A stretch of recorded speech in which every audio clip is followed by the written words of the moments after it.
Hello everyone, I'm Carly and I would die by chocolate cake.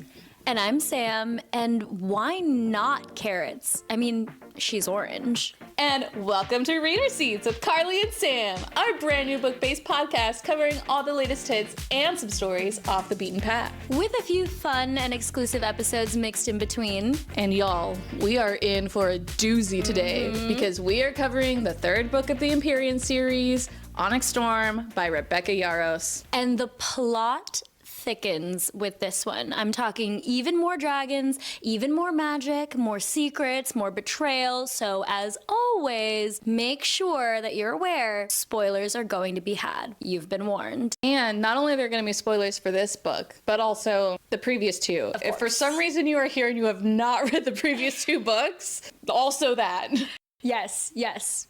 Be warned. Yeah, I am so excited to talk about this book. I've literally been waiting since the day it came out. Yeah, you're the one that got me into this series. Yes. So now we're all in this together. I know, yeah. Now I've been sucked into this universe. Yeah, I think that this series is always going to be really near and dear to my heart as someone with a chronic illness. Seeing someone like Violet, who also has a chronic illness, and experience this journey, even though, you know, we have very vastly different issues. And in general, I feel like the chronic illness community would agree with that like everyone has such different situations, but there's still so much that can be relatable. And I think for that reason, I am ride or die for my girl Violet, and I'm gonna ride for this book She's series. a Violet stan. I am a Violet apologist, Violet stan. Anyone who's like, she's annoying, I'm like, you're wrong. But actually Sometimes when people are like, I'm just a weak girl, it's like, has a chronic illness. Don't be ableist about it, okay? I really love the representation that this book provides in every regard. And on top of that, not only is it a book with representation for chronic illness, but it's also just a good book. I'm here for the fantasy. I'm a fantasy girly through and through, so. Yes. Let's start off with our overall review of the book. So I'll go ahead and go first. I don't know how I feel about the book. I didn't know how I felt about the book because honestly, so I did end up ranking it, I think like a 4 or a 4.25. Because again, it's like, it's going to have a natural bump because it's the Empyrean series for me. Of course. I was happy to be in the world and all that sort of stuff, but it just didn't hit the same for me as the other two. I don't really know why. I kind of have a theory that it has to do a little bit with the beginning pacing was a little odd to me. There was a little bit too many of the new characters, new terms, secrets that we weren't being let in on as the readers, that I think just added a little bit too much confusion in the beginning. And then also on top of that, I think really the problem is that this is the middle book in the series. And so we're getting a lot of information about things that I'm sure we're going to come back to again in these later books, and we're just getting this set up for now. Honestly, there's some things that I didn't even realize, like I was listening to Fantasy Fangirl. Can you explain a little bit about what Fantasy Fangirls is? Oh yes, they're another podcast. They do deep dives. They really go in depth, doing like a few chapters at a time. And they talk about, say for instance, like Papa Sorrengail's research. And they explain, we don't know everything in here yet. We only are getting kind of a glance of what Violet has seen. And I was like, oh, I thought it was just dumb. So it kind of makes me feel better that it's like, okay, I wasn't meant to understand that fully, but it did make it a little hard to read because the world building just really expanded a lot. And I think because we don't have the full picture, it just felt a little confusing. You know, I think overall it's just going to be that this isn't going to be my favorite book in the series. I'm still really hopeful for the future. I still am like, this is my favorite book series, even though I don't know how it's going to end. And I did still enjoy it. It just didn't feel the same as the other ones. Yeah. This was my least favorite book in the series. I think I probably ranked it around like a 3.5. Like another book we may or may not have already covered in the podcast, I think we just got a lot more questions than answers. Right. In this book. There was a lot going on. I mean, we're searching for the 7th Dragon Den, we're introducing the Isles, we have Papa Sorrengail's research, we're finding a cure for Xaden and all of the Venin, finding a cure but not really finding a cure, but mostly just talking about finding a cure. There's a lot happening, but like you mentioned, it may have just all been necessary at this point because, you know, this is our middle child of the series. Yeah.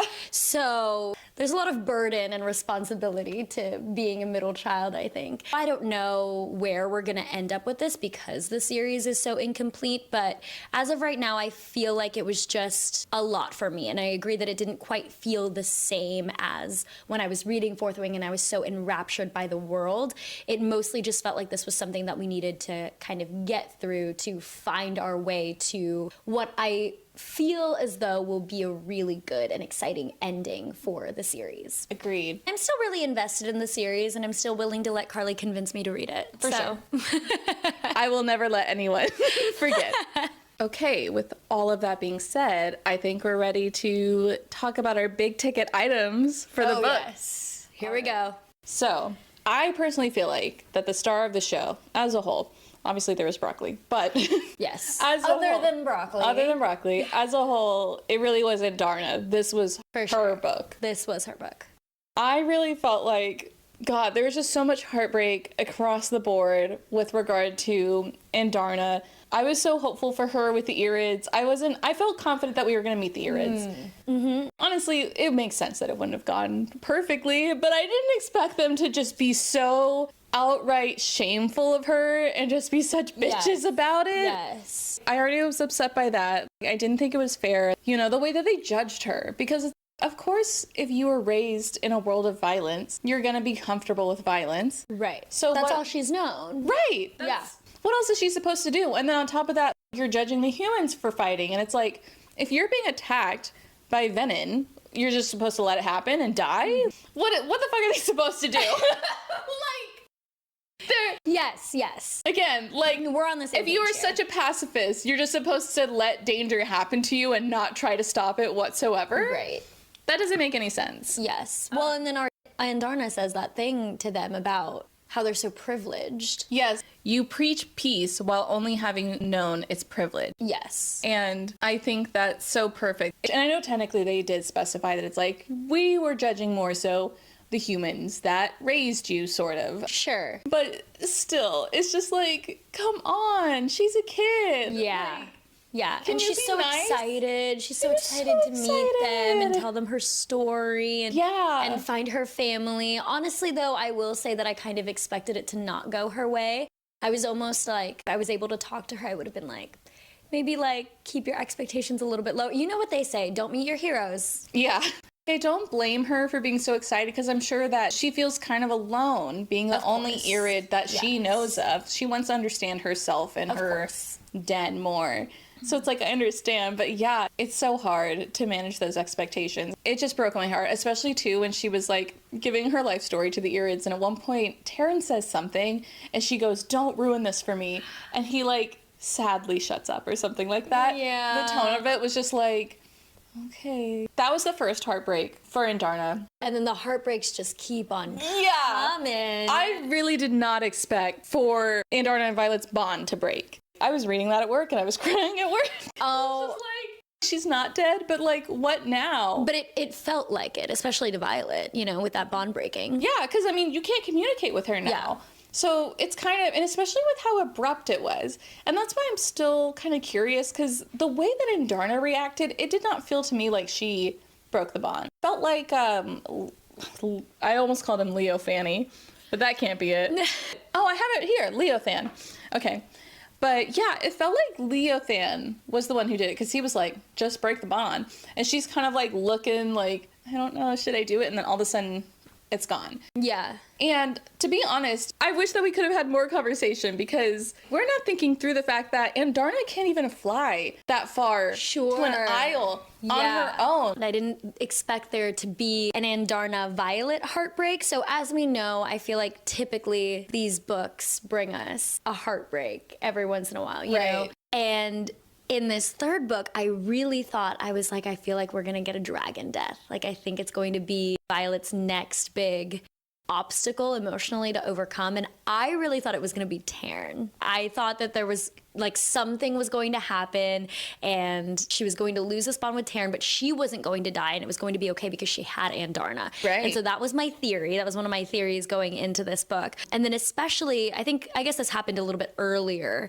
in the book, in chapter 10, when they are caught in this tornado wind storm from Theophany going to save Marin's family. They get caught in this windstorm. Violet starts to reach out for the bond because Taryn gets hurt and she can't feel it. And I remember thinking, oh my gosh, like, is it happening? It felt very early. Yeah, it was only chapter 10. It felt very early. It can't be, but also... But because that was already my theory, I was thinking, oh no, like this is it. Like this is, and then I started like thinking about what the implications would be for Andarna. Like she's got to like, can Violet fly? Because Andarna can't. She can't bear her. She can't bear her. And like she can barely fly on her own. So I was like, what does this mean for Violet? Is she going to lose her signet? There were so many questions and implications that obviously I didn't ever really need to worry about.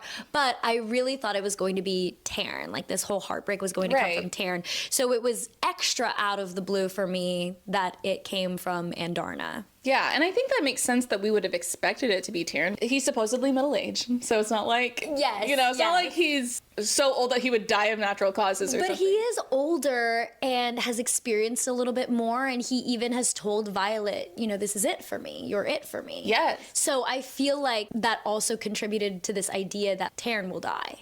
Yeah, I 100% thought if there was going to be dragon problems, it was going to be Taryn. I agree. So the fact that it was Andarna was really surprising. And then even further, it was really surprising that she already was back by the end of the book. We were pretty far into the book by the time that this happened. And then maybe 100 pages later, she's already back. It felt very quick. Yeah, I can't imagine they even got to the ocean. I'm very curious why that happened. Yeah, very curious. And I think we have this as a later topic because there's a lot of things, like we've said, a lot of things that we have to get through with this book. But with Andarna showing up and then the ending that we have with so many pieces missing to this puzzle, Andarna's a big part of that. Like, why did she come back? What was her role during this time that we're missing, that we don't know what happened? Yeah. We're happy you're back. Yes, we're happy you're back, but we're curious. We're confused. We have questions. Yes. Okay, so let's move on to the next most highly anticipated thing to come out of this book. Violet's second signet. Yes. Because I think we've been waiting for this. Yeah. I mean, since... For the last year or so. Exactly. Yes. We've all been kind of theorizing and anticipating, okay, what do we think Violet's second signet is? Like, do we think it's this? Do we think it's that? There were a lot of theories going around before this book came out. So much so that I was definitely looking for them as I was reading this book before we obviously find out that her second signet is dreamwalking. I normally am not a look for clues, try to figure out the puzzle kind of girl. Sometimes I am, but sometimes, I'm just there for the vibes. I'm ready for it to unfold naturally. We'll see what happens. But because it was such a big thing with this book, I was definitely looking for them. And I think some of the theories that I have, I don't know, I think we may have had some of the same theories as what her second signet might have been. I had a secondary theory that I was really, honestly, kind of ride or die on in Onyx Storm. I really thought that Violet's second signet was precognition. And I think I thought this because in chapter 9, Violet has this vision of being in like a burning house. And having to save some artifacts, some treasures, and try and save her family from dying in this burning building. And of course, we later find out that it's Marin's dream and that Violet was able to experience this because she's a dreamwalker. Yeah. But this hadn't happened yet. Exactly. When Violet was experiencing this and dream walking. So I think that's why I thought, oh, this is a vision. Because later in chapter 10, they talk about it. And Marin's like, oh my gosh, this is happening, like my family. And then they decide to go try and save her family. Right. So it hadn't happened yet. So how is Violet able to see this? Like, I understand that she's just a presence in someone else's dream. So what are the implications of that? I agree. There is so much confusion for me around, not necessarily in a bad way. I think it's a fun theorizing way of just like, sure, what exactly does this mean and where is this going to go? Because I agree between that. I mean, I know technically it's a little different because she was especially worried about a picture burning, and that is a picture that she has. So it's a little bit more like a metaphor version of her family burning. Yeah. And that's what ended up happening, not exactly the picture. Right. But I mean, then we still get all of her dreams that she experiences that are actually Xaden's, where they take place in Dreyfus. And right, so it's not even the first time that happens, or the last time that it happens. Yeah, so it is very interesting. And granted, okay, so there's another element to this too, because I feel like based on the dreams that she experiences with Xaden, and with Berwyn being there, and him commenting on her being a dreamwalker, I feel like he is also a dreamwalker. So there's a part of me that's a little bit like, is maybe the reason why I say Xaden's dreams are all in Dreyfus is because Berwyn knows that there's going to be a fight in Dreyfus. Like, the Venom are planning this thing, and they know it's going to be big enough that the writers are going to have to come and try and fight them. And so, especially if we saw that Violet has the ability to influence dreams, maybe at a more trained ability of a dreamwalker, they would be able to completely sort of design the dream that a person experiences. So I think that could be part of it. Granted, that only explains Xaden's dreams. It doesn't explain Marin's. Yeah. But technically, because Marin's is a little bit more, like I said, abstract or metaphorical in terms of how it plays out in real life, I'm a little like, okay, I guess maybe that could explain why it feels like precognition, but maybe isn't. Yeah, I guess that is something that was mentioned, that Violet's second signet, this dream walking signet, is really, it's just developed. So she hasn't even really harnessed its full ability. Yeah, Rebecca said that what we've seen out of Onyx Storm is about 10% of its potential. So that leaves a lot. On top of that, too, because dreamwalking is a form of intrinsic, I'm curious if this also will still turn into she is able to walk into people's minds as long as their shields are down, because that's part of why it's so easy to dreamwalk, is because people can't shield when they're sleeping. Sure. I kind of wonder if that would evolve, especially because at one point my theory for her second signet was being an intrinsic as well as Xaden. And the main reason for it was because of the throne room scene where they're in the throne room and all of a sudden she hears Xaden's thoughts. The throne room, my chair, my house, my woman? Yes, that one. The throne room? But we all know what we're talking about. Obviously, as far as we knew about Xaden's intrinsic power, was just that he can read intentions. So the fact that Violet would be able to hear his thoughts seems out of place, especially at that moment, because he's not Venom yet. His signet should not be getting that significantly stronger.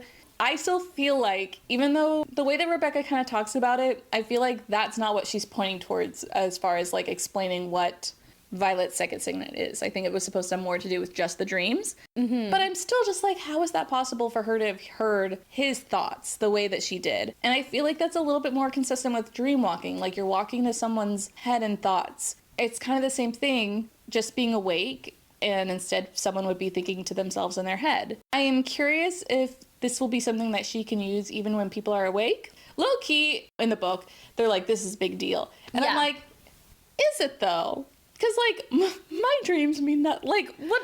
If someone walked into my dream, what are they going to do? You know? I just can't imagine me having another one of my dreams where I'm naked in public. And it's like, what would Violet do to... What would she do? What information is she going to glean from it? Well, I mean, you know what they say. Dreams say a lot about a person's subconscious. Please leave me alone. So there must be... I've gone through enough. There must be something in public. Also, I feel like, so because her second signet is so underdeveloped right now, there might be a way, like you were saying, that she might be able to change the dream. So maybe, you know, she'd be willing to help you out and give you some clothes. That'd be great.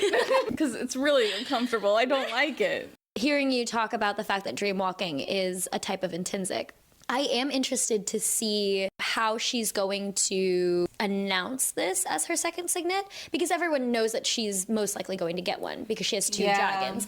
But we know how everyone feels outside of their sort of inner circle, how everyone feels about those with intrinsic type powers. Yeah. So I'm curious to see how Violet is going to approach that. Yeah. With like, hey, my second signet has manifested, but I don't know if I can really tell you what it is because danger. Right. And okay, another thing that Rebecca has said in interviews is that there's only maybe one person who could even train her on it. And I kind of wonder, again, if she's referring to Berwyn. Oh, I see. Which, again, it's like, well, fuck, what is she supposed to do about that? The question was answered, but there's definitely more that we could dive into. Right. This. And I'm pretty happy with this one. We get the technical information that we want. Yes. But there's still a lot of excitement about it, about where that's going to go. Agreed. Now that the second signet mystery is solved, we have a new mystery with this book. As is, yes. Yes. About who our new brother is. Our new brother. Yes. I have a lot of thoughts and also no thoughts about this because it's like... I have a singular thought, but you go first. So basically, obviously, I think that all the signs lead to Bodhi, right? There's just so many references of like, he's going to be second in power to Xaden if, you know, anything happens to him. There's little comments that Theophany makes to him about like, do you wish you had more power? I don't know, a lot of things like that. That's the obvious foreshadowing. But here's the thing that really confuses me. And granted, I think it really depends what the interpretation is supposed to be. Because my interpretation was that when Xaden starts talking about this new brother, he is looking at the person and they are in that same area with him and Berwyn and Panchek, Zagail, like all of this commotion that's happening in this little area. The new brother is right there. For that reason, it can't be Bodhi or Garrick because when Xaden inevitably does the big shadow cloud that goes over everyone, he mentions, like he's kind of listing things that the shadow goes over as it happens. And he mentions seeing Imogen looking up at the sky. And Imogen's chapter ends with that. So that's where those timelines match up. And right before she does that, she's looking at Garrick. They're like talking about how he needs more power and he's coming up to burnout. And she says that she sees Bodhi on the ground retching. So if that is the case, where whoever this new brother is must be near Xaden, then I don't think it could be either of them. But if it's more so that he senses the new brother in the same way that he knows that Venom are around because he can sense them, if it's that, then I think it is Bodhi. Because Bodhi was on the ground. Imogen said that it looked like he was retching. He was on all fours. So that seems consistent with like what it looks like to draw power from the source. Sure. That's kind of where my confusion is. Now, the theory that I low-key hope that it is, because I think it'd be a lot more interesting, assuming that this brother has to be near them. It couldn't be Bodhi far away in the distance, is that it's Auric. Because Auric, as we found out, has precognition. Yes. He's all over the place doing what he's not supposed to be. Like Rhianna at one point says, once again, Auric is not at his post where he's supposed to be. Right. And I've seen some people online talking about how maybe the reason why, I mean, obviously, if he saw that he was supposed to draw from the source, then that might be why he did it. But on top of that, I could see it being he drew from the source because he wanted to put pressure on his dad, the king, to figure out a cure, to care about this war, all that sort of stuff. So, and it could be for a lot of reasons, but I see. I think that would be interesting. I think that would be fun. It doesn't line up as much with the, like, they've seen me stumble and fall the last 5 months. Yeah. But maybe he doesn't mean that so literally, and they knew that I was Venom this whole time. I don't know. Interesting. Okay, so I also hope that it's Auric because I think it would make for a much more exciting reveal. I understand that a lot of things line up with Bodhi / possibly Garrick, but I do kind of think it's a little bit too obvious. There's not as much mystery, there's not as much tension because we kind of expect that they might be willing to do something like this based off of their history and their closeness to Xaden and their sort of similar moral gray areas to Xaden. It's just too similar of a character to turn Venom as Xaden. Yes. It's not different enough to me. I agree. And I think that's why I'm hopeful that it's Auric. And I do think that with Auric having this signet of precognition, that maybe he was more willing to turn Venom because it was what was supposed to happen. Because it was something that his signet told him, okay, this is what needs to happen to inform, you know, the rest of what happens in book 4 or book 5 or whatever. Because he is always missing. He is always doing strange things here and there, saying strange things to Violet, giving her strange packages. Like, what is this all about? It would make sense under the lens of him having precognition, like, oh, this is something that needs to happen. Right. It's kind of like when in Avengers Infinity War, when Doctor Strange gives Thanos the Time Stone, I think. And everyone's like, what the fuck? And like, he's kind of like, why'd you do that? the only possible outcome that I saw involved this, so I have to deal with it. Right, like this is what has to happen. Yes, I agree. I kind of had the same thought of like, if it's Auric, I'm almost a little bit more trusting that this isn't going to go too badly because of his precognition. Yeah, he saw it. Yeah, he saw it. It has to happen. He's got everything on lockdown, okay? Right, he knows. I can't wait to find out more about how Auric's signet works and what percentage he's at right now and like how exactly that's going to develop further. I'm really excited and I really hope it's Auric because it's like, what did you see? Do you just see these snippets and are like, okay, I need to make sure that happens? Or like he sees things and it's like, I need to make sure, I don't know, it's interesting. Yes, I'm very interested in Auric's character, and I definitely was, like, even in the beginning. But now with this signet, it's just so intriguing. What does he know? What doesn't he know? How far does this power stretch? Like, does he know everything, or is it only limited to certain things? Can his visions or however he uses his power change depending on what does end up happening and like people's intentions and things like that? You know, like if somebody makes a different decision than he thought they were going to make, does that change? Yeah, like is it a That's So Raven type of visions where it's like that's going to happen no matter what you do? Yes. Or is it, I don't know what the alternative to that would be. I only really think in terms of That's So Raven. Yes. So yes. There's just so many possible avenues because it's a little bit like time travel where it's like, what are the rules to this? It's very interesting. I'm really excited. I'm also really excited to see how the end of the book is also connected to Auric's power. I feel like I'm giving Auric a lot of responsibility here. Auric knew what was going to happen in those hours that were missing. Auric knew about, you know, this and that. And yeah, because also too, Auric was able to communicate with all of the Isles. Like, there's just so much foreshadowing leading up to the fact that he is going to be the king, that not what the leadership had planned, but is what we need. And I'm excited for him. I am too. He deserves it. I am too. Baby boy. So we've got a lot of new material in this book, including what seems to be a whole new world almost with all of these Isles that we're getting. Yes, finally. Yes. So, Carly, of the Isles that we visited, which one's your favorite? Oh, easy. Personally, for me, my favorite was Hedotus, Hedion, all that sort of stuff. I just personally loved the tension that we got out of that scene. Because first we meet Xaden's mom. Talia, yes. So that was exciting. I still have a lot of questions about her and her 100%, situation. yeah. And it's just so interesting, too, the fact that the second that we meet her, she acts so shocked that Xaden's there. And it's crazy now looking back, for instance, the chocolate cake reveal, and it's like, oh, Yes. she's known the whole time. That she knew he was coming the whole time. Yeah. Which I'm also still a little confused as to how. Yeah, because, again, they don't have a port. Yeah. How'd they find out? Maybe gossip travels fast. News travels fast among They the have no Isles. magic, but they do have gossip. They do have gossip. I'm sure that to some degree the way that she reacted is a little true to how she felt. It's just that she technically did see it coming. But then on top of that, meeting the Triumvirate and the insane mind games that they played Yes. on the group. And this is why I'm like, I would 100% die by chocolate cake. How am I supposed to know that I shouldn't? I mean,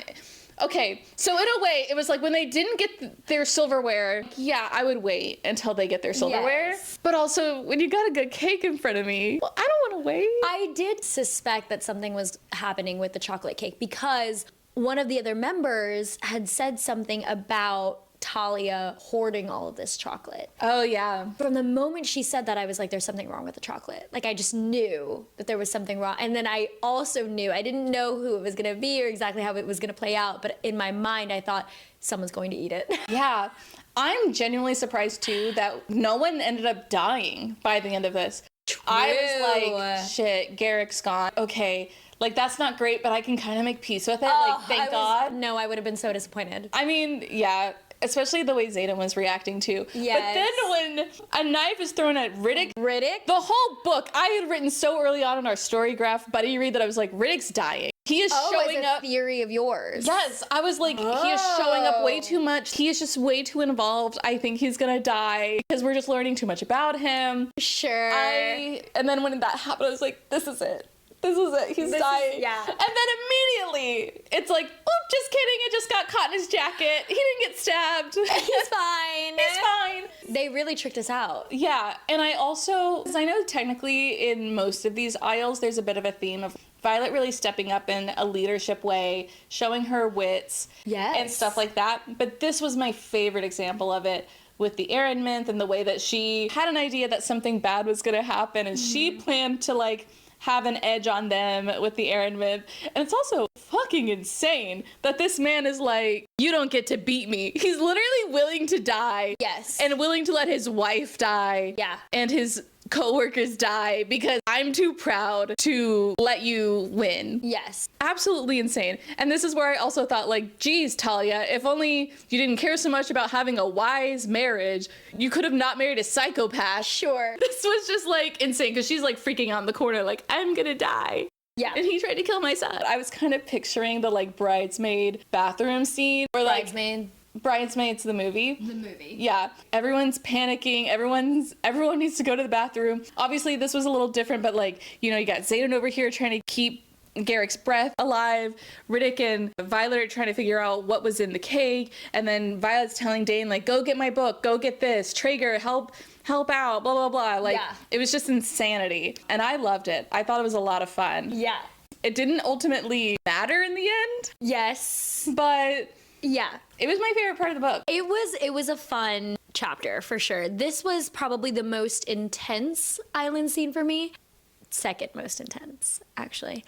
But still very intense. And it felt kind of like the end of a Clue-style whodunit, with Violet accusing Colonel Mustard of killing someone in the dining room with a candlestick. You know, it was very, like, when she was telling... Ferris? Yeah, I think it's Ferris. Yes, when she's telling him, you know, I know about all of this, I'll figure it out, and this airment, like, I also have the upper hand on you. Like, it felt very, like you were saying, like, it was nice to see Violet step up into this kind of leadership role and use not only her physical strength that we've kind of seen her grow into despite her chronic illness and her inability to keep up the same way that the other riders can keep up, but we're really able to see her use her strongest asset, her brain.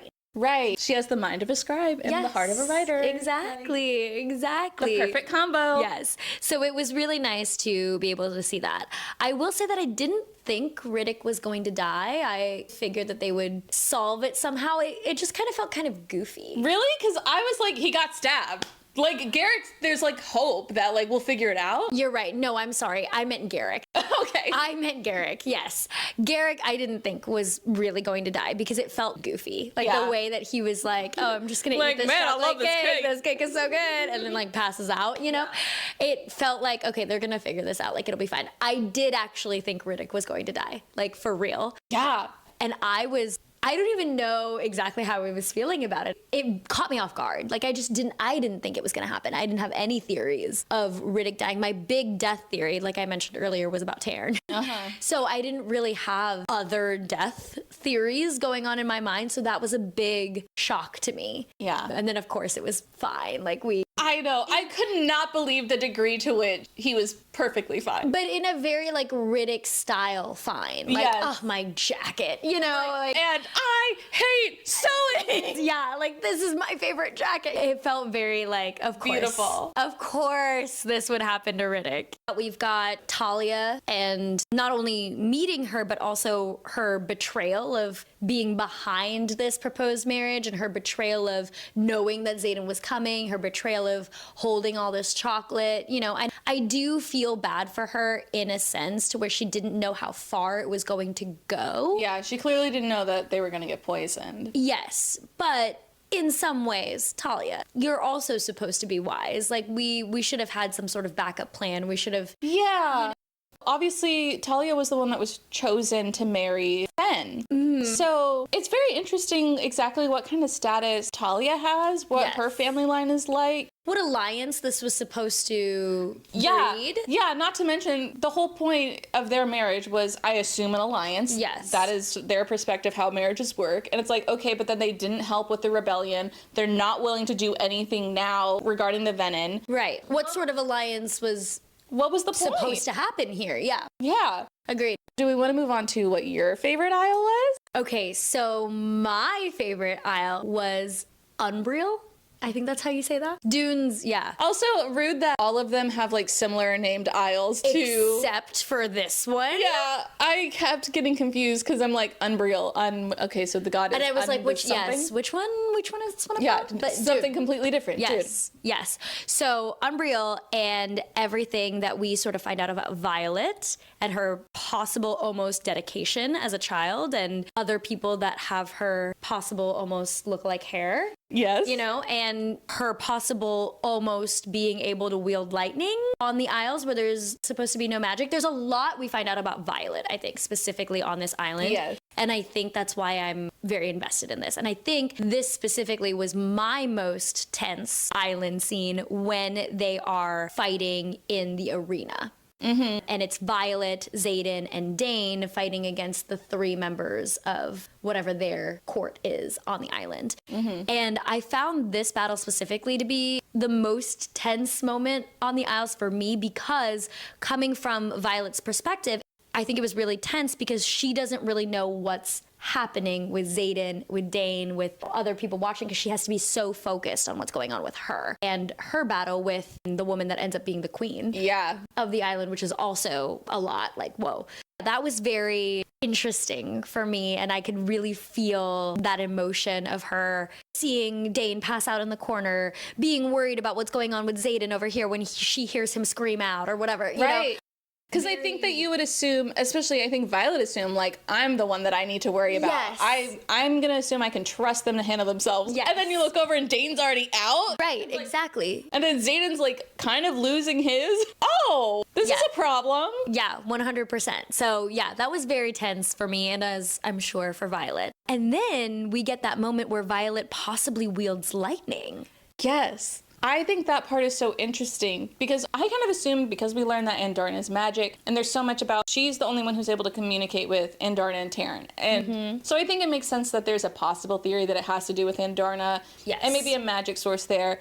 But I do think it is interesting that it happens to happen on the island that she got dedicated at. Mm-hmm. So I do think there is a potential connection there as well. I don't know. It's a thing of like, I don't know why. I don't know how to explain it. But I think there's something to that it happened on this island. Yes. I also, my theory post finding everything out about Andarna, that it was because Andarna was there and because Violet is bonded to Andarna and Andarna has her own magic that Violet was able to wield. But I do like what you're saying with the fact that it happens on the island that's dedicated to the god that Violet was supposed to be dedicated to as a child, which I also have questions about, you know, finding that out and from Violet's perspective, seeing people with her similar hairstyle, wondering how this is possible. And then finding out from Mira, who found out from their grandmother that Violet was supposed to be dedicated as a child, but it didn't end up working.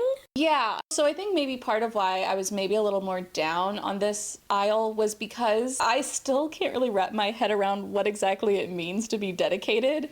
Sure. It's like, what exactly does that do for someone? I kind of understand because I think Rebecca's answered in interviews like it means that you're dedicated to that god and you serve that god, and it's like, okay, but like what would it change for Violet, especially specifically Dune? The understanding that we have is that they took her there to dedicate her with the assumption that they were maybe going to try and fix her with her chronic illness. What exactly would happen once she's dedicated? Would she just magically be better?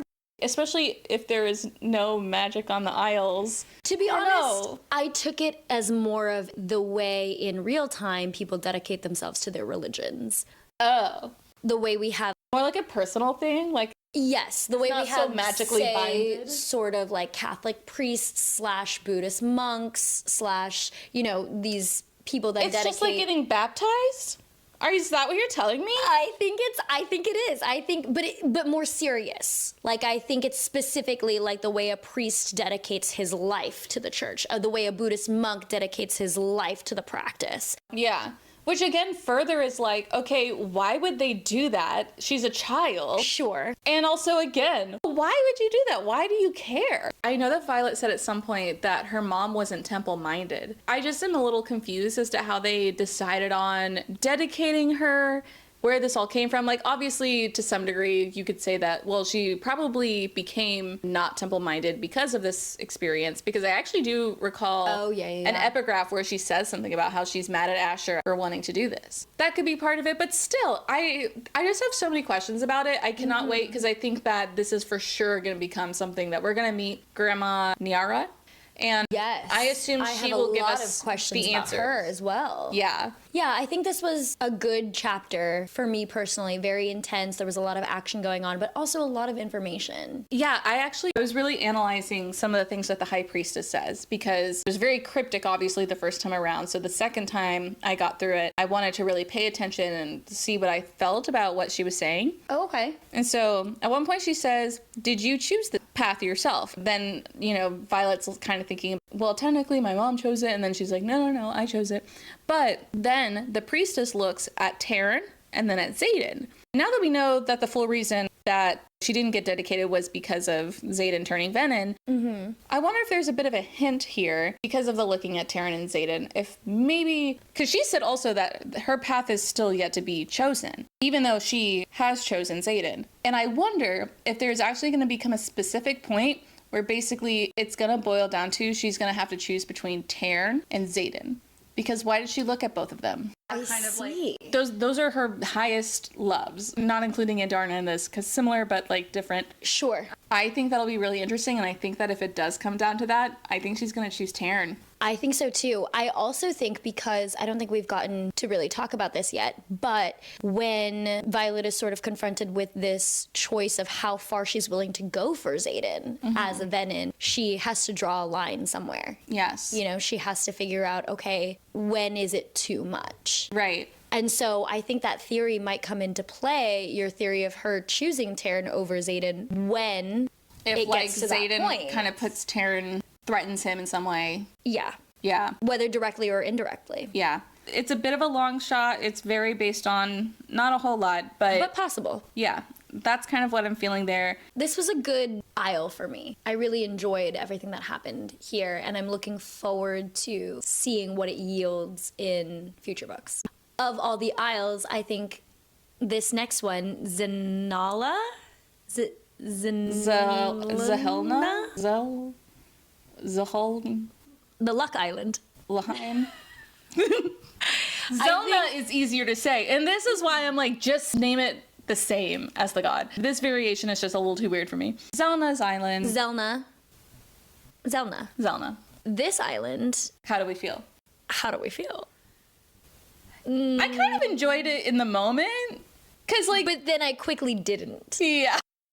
Then it got insane. Because at first when they're giving out the gifts, it's kind of just like, okay. You don't really realize that the stakes could go so backwards. The second worst thing that happened is that Dane got slapped in the face. Incredible. Yeah. But I didn't think it was possible that we would kill someone. Yes. And then we'd have to smile through it and say thank you. That was, yeah. And I know we've brought this up a couple of times in the previous 2 islands that we've been talking about. But Violet having to take that leadership role again here in, I think, one of the hardest ways that she's had to on the island. I mean, of course, previously it's been difficult for her to step into that leadership role and make decisions and use that big brain of hers. Right. That has been difficult for her, but I think it's in this moment that it's the most difficult, that we see where anybody in a position of power, anybody in a position of leadership, really, it's the good and the bad. Yeah. It's the power and all of the burden that you have to carry, the responsibility that you have to carry really. as a leader, for her to kind of have to smile through it and say thank you for the sake of the mission. It really is, because every other situation that she's been put in, there has been a degree of worst case scenario, her brain can get her out of it. Mm-hmm. But there's nothing she can do about this. Yes. Other than just bear through it. Yeah. And Xaden, Mira, I can't remember who exactly, I think it was mostly Xaden, reminded her that this is kind of part of it. It's just, it's a war. People are gonna die. Yeah.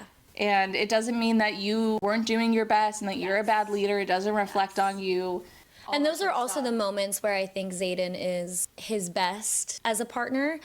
In these moments where he doesn't coddle her and he tells her this is how it is. Yeah. From his experience and his expertise and his way of supporting her and telling her that she can get through this. Yeah. I feel like all of these gifts are going to represent something. I think so too. I think they have to. Right? I don't have any ideas though. I don't either. I mean, the oranges, what is that supposed to be? Yeah. The only one that I think there's potential that we could talk about is the compass, because like a compass points to something. Sure. So maybe it's going to point her toward what she needs in that moment or something like that. Like kind of room of requirement a little bit. Yeah. But everything else is so abstract. I mean, what is it? Bottle of wine. Some oranges. Cat gets like a necklace. Orange tunics. Or I'm sorry, orange tunics. Yeah. I thought they were just oranges. Orange tunic. A rusted steel bucket.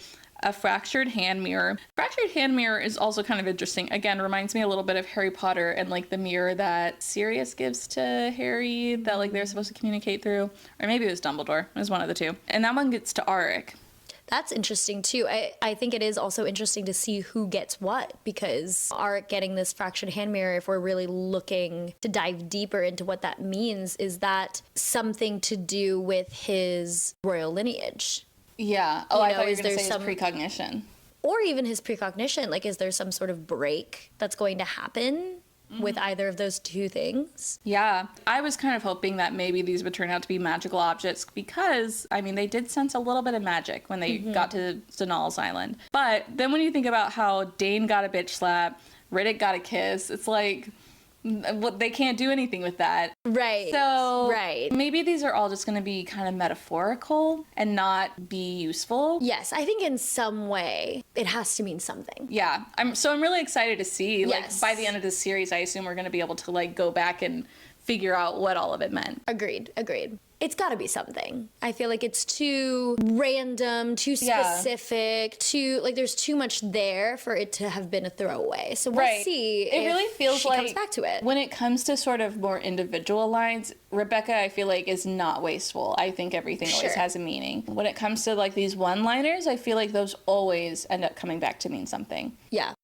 Now that we've talked about our favorite islands, and of course our most heartbreaking island, what island was your least favorite?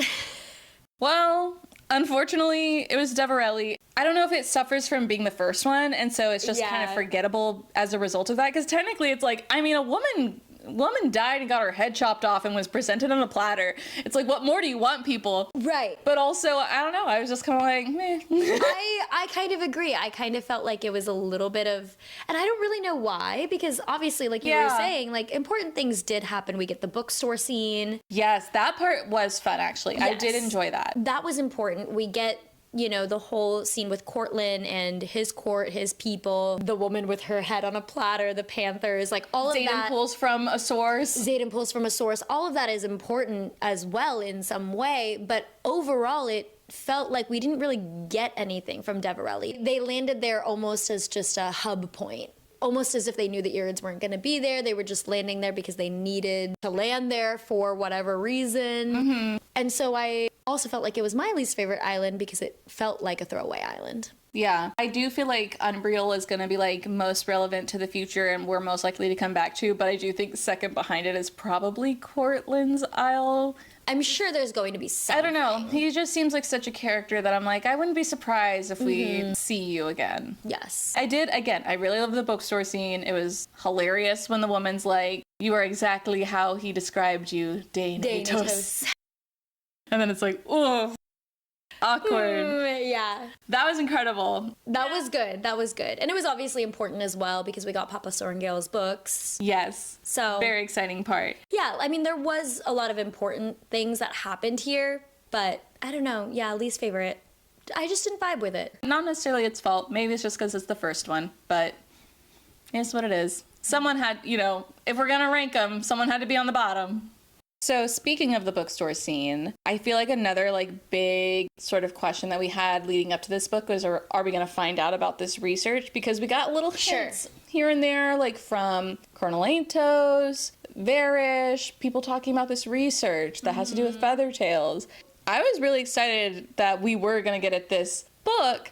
However, I was a little bit disappointed in the sense that I feel like it just goes all over my head. I don't understand any of it. Sure. I really tried to understand piece by piece the stuff about the Crowland uprising. Sure. Just a little like, okay, like the big thing I understand is they tried to deal in dragons, which is like a big no-no. We don't do that. And then I think also the thing that really confused me was the Midnight Massacre. Do you remember them talking about that? I do remember that. I just don't really understand the exact timeline of events. I think I just need to wait until we get the full information on it and they really like spell it out for me. From what I remember, the Midnight Massacre, it was the Crovelin people, right? That got massacred or massacred? That got massacred, right? I think that's right. I think. Because they had promised Deverelli. Yes, they promised dragons. But then I don't remember quite how Deverelli found out that this promise was null, that it wasn't going to happen. And then they sent someone to massacre. And I feel like, was it confirmed that it was Deverelli? Because Deverelli was the broker. Because it was Krovla, Deverelli was the broker, and then there was a third party that was actually supposed to get the dragon. Yes. And we don't even know, I don't think, which Isle it was. Sure, okay. So I guess those Isle people were the ones who killed the Krovlan people? There's a lot of history there, and I think it's hard to keep up with because it's not given to us kind of all at once, the way like it would be in a textbook. Right. So we kind of have to piece everything together ourselves. I'm also curious as to, they refer to the second Crovelin uprising. Was this the first or the second? That's a good point. There's a lot of interesting information too about the Feathertails that makes a little bit more sense now. Now that we know that the Feathertails are pacifists and Yes. Pacifism. Pacifism. I assume that we can assume that Feathertails refers to Irids. They have Feathertails. Like they're all in one. Yes. Like to mutually call them inclusive. Irids. Yeah. It's kind of just not all over the place necessarily, but this was kind of another thing where I think it did impact my enjoyment because I kind of felt like I just didn't understand it. And then again, it wasn't until I found out later that it's like, oh, we don't have the full information. Yes, there's still a lot that we don't know about this. We do, I think, need a separate, if we were deep dive girlies, we would do it, but someone else can do it. A separate episode of just the research. I think the way like it would be given to us in like a textbook or a class. Yeah. And I think it would be easier to understand in that way to where we didn't have to remember all the separate pieces and put it together ourselves. Yes, and I will say Fantasy Fangirls does have a segment where they explained it, and I did listen to it, and I'm still not sure. Oh. But I'm not blaming them for that. That's just a me thing. I do find it really interesting, though, that with this, I just feel like Asher for sure was assassinated. In my opinion. Sure. With like all the knowledge that he had? Yes, it seemed like they really, because everyone was on his back about this research. He had to be super secretive about it. I mean, everybody's been asking Violet about it, so clearly there was a reputation. Yes, and I think they really think that like maybe we can take advantage of this little relationship that they have, and maybe Violet would be a little naive and not realize how significant and important it is. So I'm excited to know a little bit more about why exactly they care so much about that. Yeah. And there's so much rhetoric and like the epigraphs and stuff about Asher and Lilith being distrustful of everyone else. So further reason why I think that he must have been assassinated. So when everyone had theories about marked ones having two signets, I low-key was like, I don't think so. Like, Oh, I was on that train. I kind of thought that maybe it was just an error that Liam also wielded ice. I don't know. I mean, I guess though we did have Zayden with his second signet. Yes. I just thought that was a fluke. I didn't realize Because that all of the dragons. his grandfather. Yes. Yeah. It's just kind of funny that no, it is. They do all. They do all. Yeah. And then I had a moment where I was confused. I thought it was something specific about like their relic was the reason that they had it. Really think about it. It's like, oh no, it's all the Zayden situation of all the dragons are like direct lineage. Is it for those not their raiders. relics? No. So basically they were like, okay, those are the ones that we can trust because they are the rebellion's kids and they know about the Venin and they try to fight the Venin and we are on that same side. And whatever his name over there has a direct lineage for Garrick. So you need to bond Garrick because then he'll get two signets and it'll make him more powerful in fighting Venin. That's, I think, interesting. that was their logic. I thought it was because of the second relic that's how they manifested two signets. I didn't really think it had anything to do with the direct lineage. I thought for Zayden that was a fluke. Right. Because in previous books, Taryn has said that the Empyrean hasn't chosen a side. I think maybe he meant that as a whole. It's divided, I think. Oh, okay. I mean, yeah, I guess that's possible. It is, I guess that's why I didn't think about that. I did kind of reread it, and it is a little vague. That is what I came up with, and I think that's what most people have interpreted it as. But okay. it isn't the most clear. The relics kind of make sense. Like, they have an extra relic. Why wouldn't they? You get a relic from having a dragon. Right. So, bada bing, bada boom. It makes sense. But anyway, I wanted to go ahead and outline people that have two signets and what they are, and also who doesn't have a signet. Sure. So, okay, in short, everyone but Sloane, as far as we know, and Bodhi, have two signets. I think we kind of know that Bodhi maybe has one, but he hasn't said it yet. I know, I keep going back and forth on that. I think because Violet has asked him about it and he said nothing, almost like a nothing wink. You know? But he also was like, just like Xaden. Yes. But only Violet knows that Xaden has a second signet. But couldn't Bodhi also know? Unless he has a signet that would know that. But otherwise, he wouldn't know. Because Xaden has said that he's never told anyone? Yeah, Xaden never told anyone until Violet. Oh.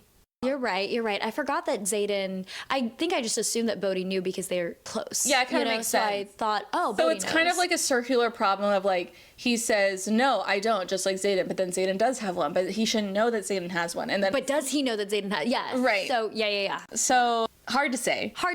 But, so Garrick's two signets are wind wielding and distance wielding. Mm-hmm. Imogen is mind wiping, or whatever you would call that, and earth wielding. With this specifically, I felt like Imogen's second signet was a little bit of a letdown. I thought that their second signets would be, the signets that they're hiding would be more powerful or more, and mind wiping to me felt a little bit more like intriguing, more powerful, more coveted.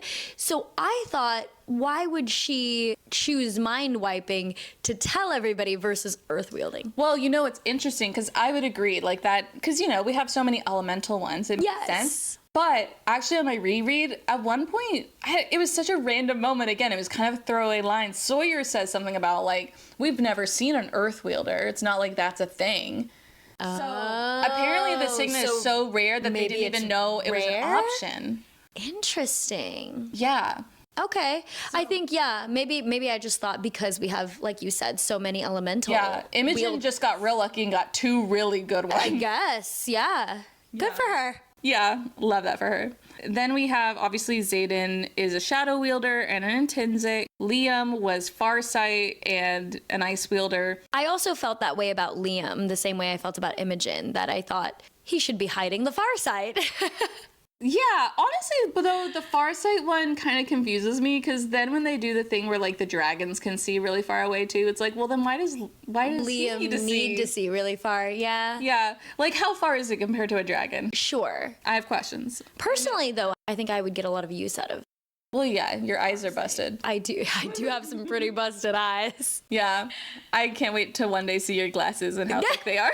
Her vision's bad.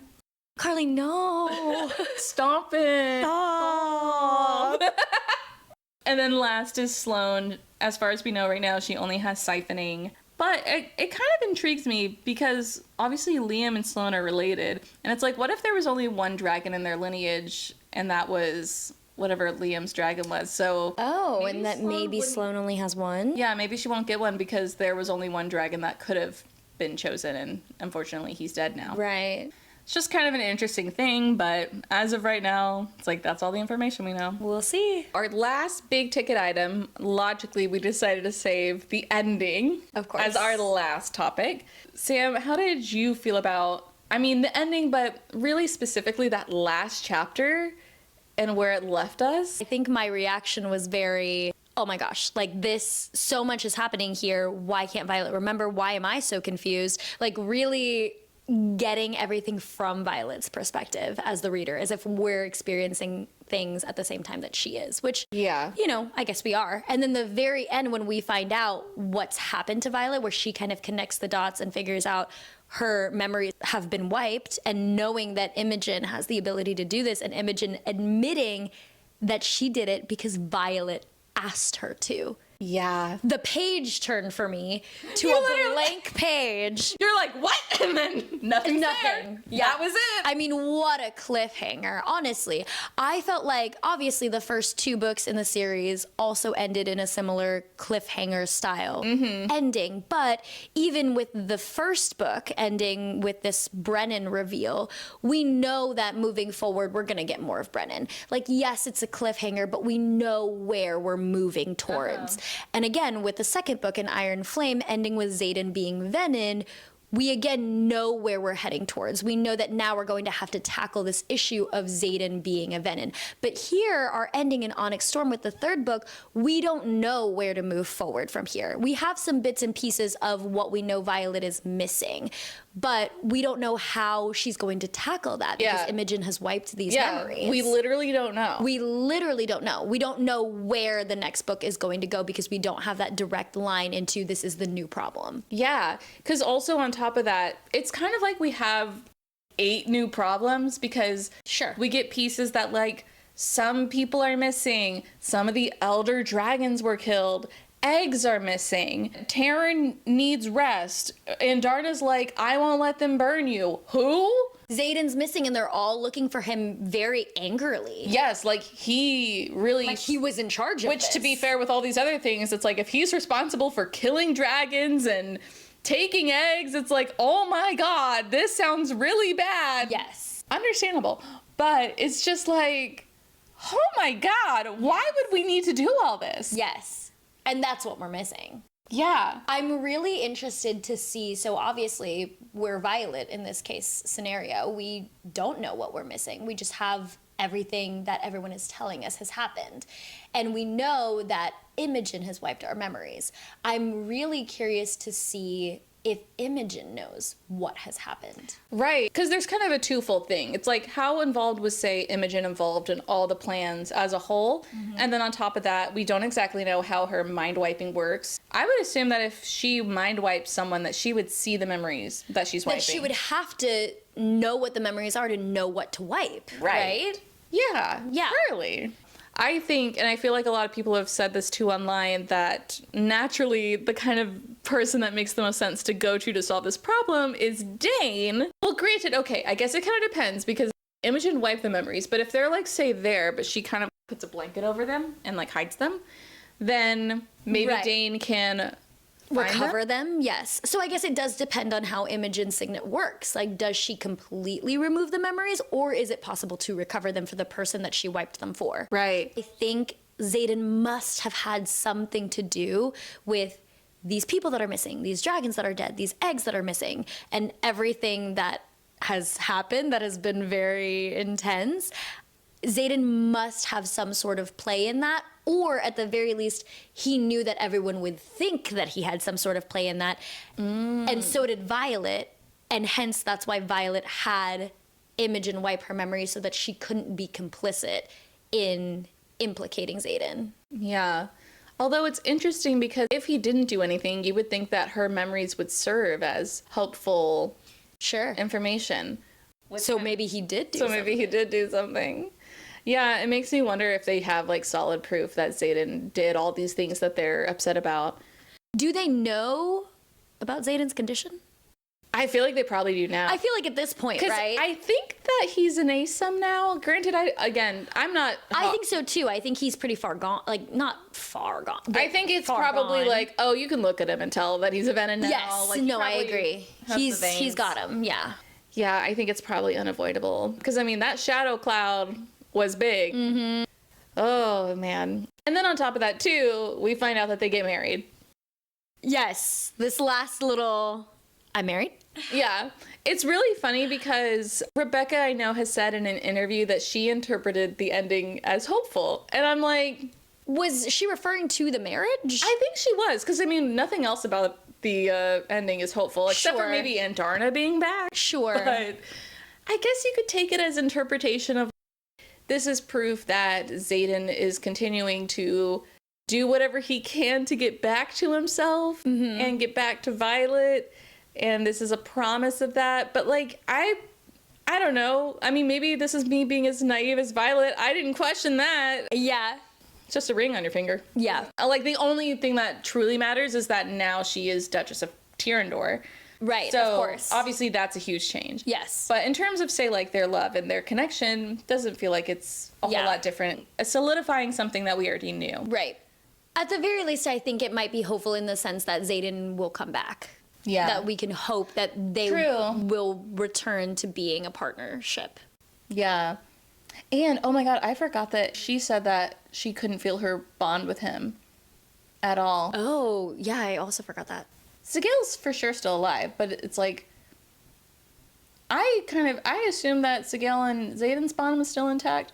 I forgot that was a reason why people were like, maybe Taryn has to rest because Taryn and Sigil broke their mating bond? Yes, their mating bond. Why do we think that Taryn and Sigil would have had to do that? Slash would have said yes to doing that. Maybe it's a part of the plan thing that they had to. It's possible, but it feels like it would have to have been like a sure thing, like this needs to happen, because Taryn and Sigil, they're not, well, they're dragons. Also, it feels like they've been together for a while, so it's a very like comfortable, almost like relationship if I'm like comparing it to humans, like people in real time. But it feels as though they value that bond so strongly that they wouldn't have broken it if it didn't have to happen. I just realized it might be because they're not able to be apart from each other because of their bond. And so maybe whatever it is that Xaden is and has to do requires them to be apart too long, that they were like, we need to break this for our safety. Maybe. I am also curious if Auric knows anything about all of this. I'm bringing the it one back. that was like, you have to go do this. You have to go do that. I'm bringing it back because precognition. It feels like a big catch-all. It does. It does. And like, I would hate it if that were the case, but I'm curious as to how much he does know. Honestly, that would be really interesting if that is an avenue where Violet can find out more information. Like, maybe Auric didn't have any involvement in the plan, but he's like, I did see.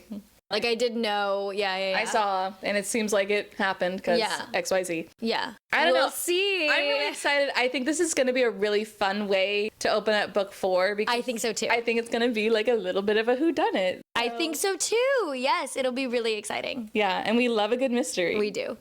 All right. Well, those were all of our big ticket items.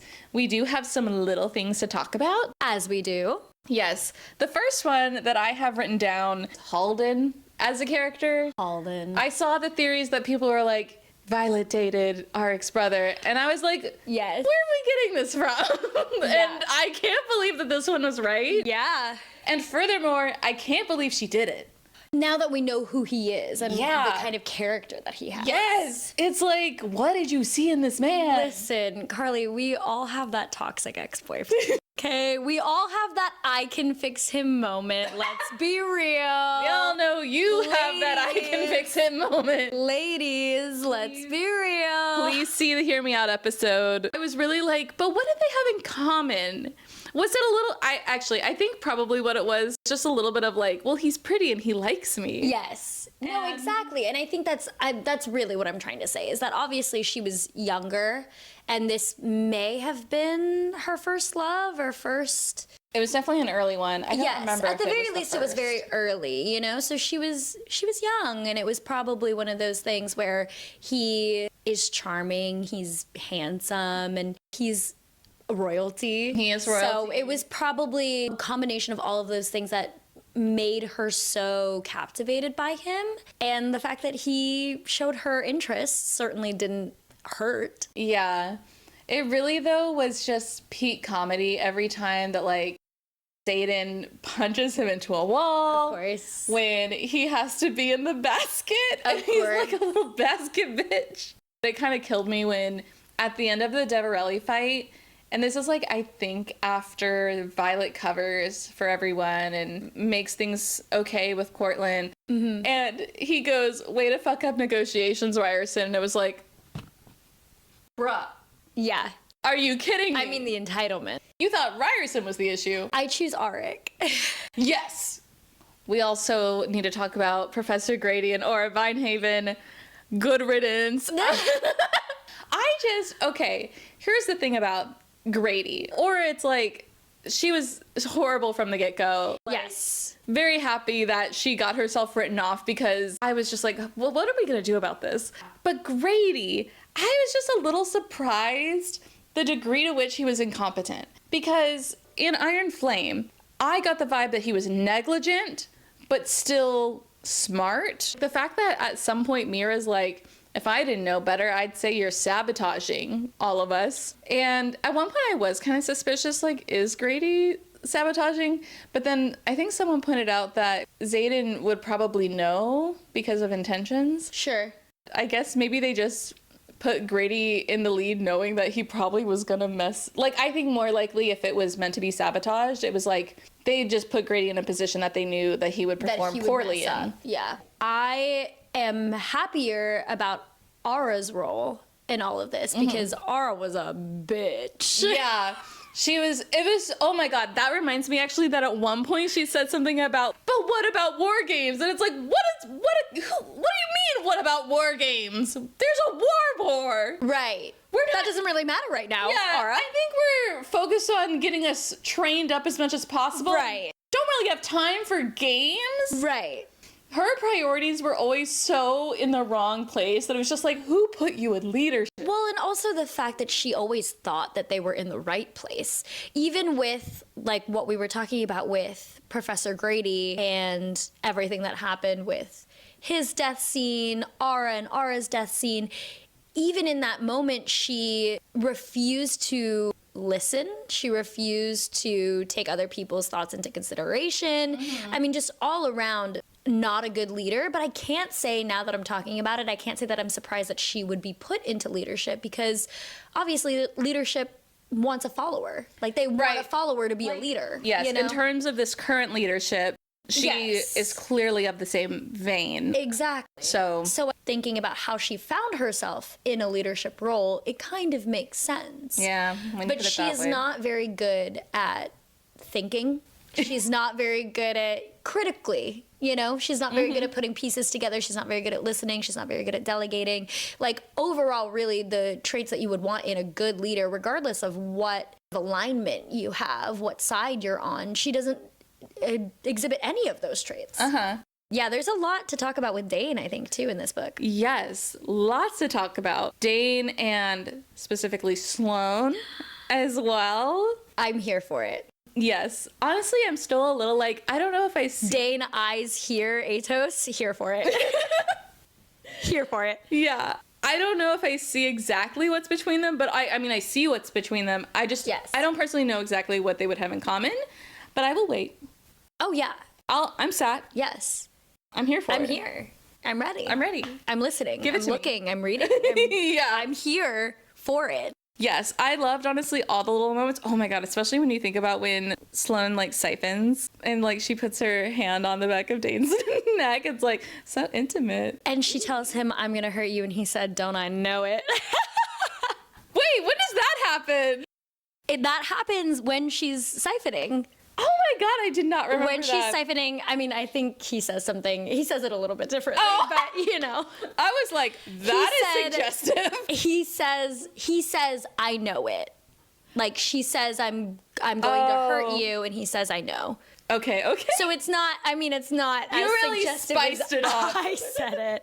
But that was your interpretation. that's how I interpreted it, obviously. How funny that Sloane and Violet were at first, they weren't getting along, and then they both kind of are seemingly going to follow the same trajectory of falling for their wing leader. Oh, sure. Yeah. How funny that they have that in common. Yeah, interesting. I assume. I mean, technically it's early stages, but I'm like, but it's gotta happen. Come on. It's happening. We all want it. Rebecca Yarros knows. She knows. She knows. She's setting us up. Yeah.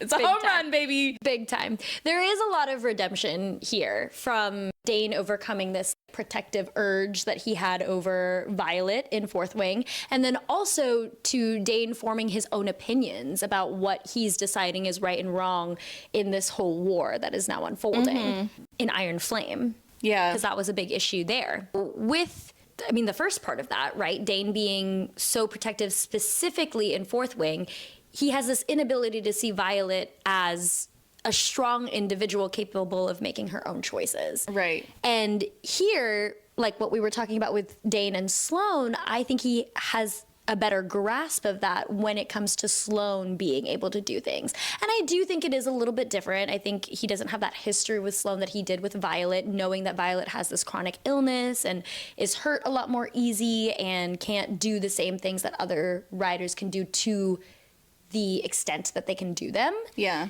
He doesn't have that history with Sloane, so it is a little bit different, but it is nice to see him go from someone who wouldn't let Violet do anything to encouraging Sloane, who doesn't want to do anything, to do something. Right. And honestly, Dane was hilarious in this book. He had a lot of great lines. He did. Like, he said something about, I think he, like, learned an entire language, and then they immediately spoke the common tongue. Yes. And he was like, why do I even try? Yeah.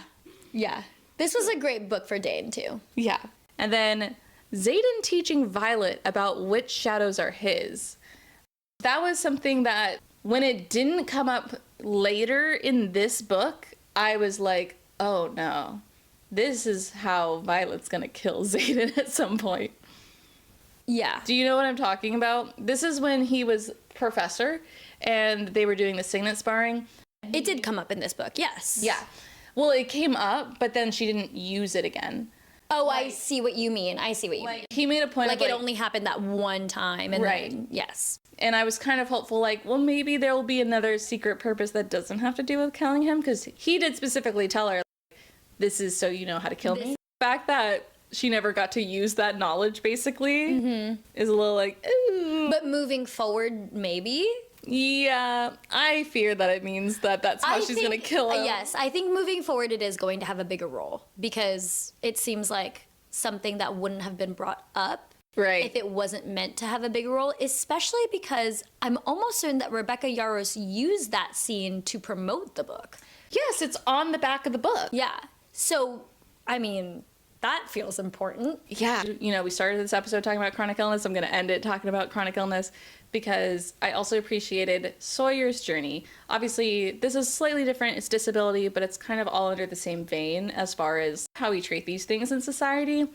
And I really appreciated getting to see Sawyer's journey because I feel like there's kind of two lenses of how people approach chronic illness when they know someone that has a chronic illness. It's either kind of, say, the situation that we saw with Violet, right, where she's grown up with this and people are a little overly worried about herself and maybe are overly protective when really we should put trust that she knows how her body works and that she can handle her own limitations, right?